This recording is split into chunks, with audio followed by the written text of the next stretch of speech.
Former President Donald Trump has kept his promise of launching his own social media platform. The platform is called From the Desk of Donald J. Trump, and it's on his website. He says it's a place to speak freely and safely and eventually give him the ability to communicate directly with his followers. And this morning, Facebook's Oversight Board has voted to permanently ban his account. Let's bring in Professor Josh Blackman with South Texas College of Law to talk more about this. And we know that politicians, free speech experts, I would say activists around the world have been closely watching this decision. It's bringing on all kinds of debates about free speech, isn't it?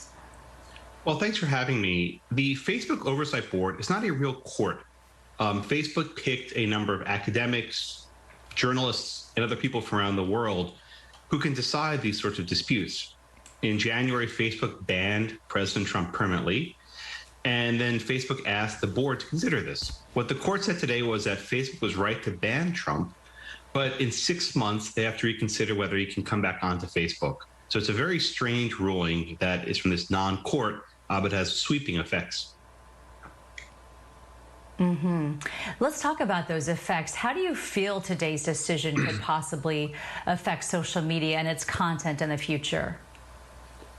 Well, what I think is happening here is that the court has said, or it's not a court, but this board has said that if a company like Facebook decides that certain speech is dangerous or harmful to the public, they can take down posts, they can even terminate accounts, and they can perhaps do so indefinitely if they think that threat is ongoing.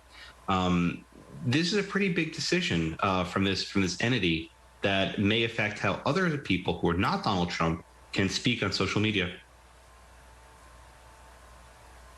And I tell you what, there are so many conflicting views about this. A lot of people say they shouldn't be able to regulate online speech. You should be able to say whatever you want. But then there are companies who say, you know what, we don't want you to have misinformation. So it's really a fine line there, isn't it? I think it's a very fine line. Keep in mind, though, this wasn't just any person. This was the president of the United States. And for a period of time, he was the president who cannot speak to the American people through the most prominent channel, social media. Historically, we thought of censorship as something the government does.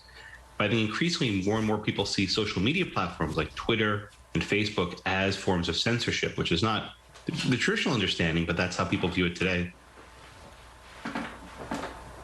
All right, so how do you see us moving forward from this? Do you feel like more people this will kind of get it rolling where more people will start and high-profile people will get banned? I think so. This is what you call a precedent, right, where this board set a standard that Facebook can use. And I think Facebook can use this standard to perhaps terminate other accounts for other speakers that are saying things that they deem to be harmful to the public. All right, Professor Blackman, great to talk to you as always. Thank you for walking us through this and helping us better understand what's going on with that situation. Good to see you. Thank you.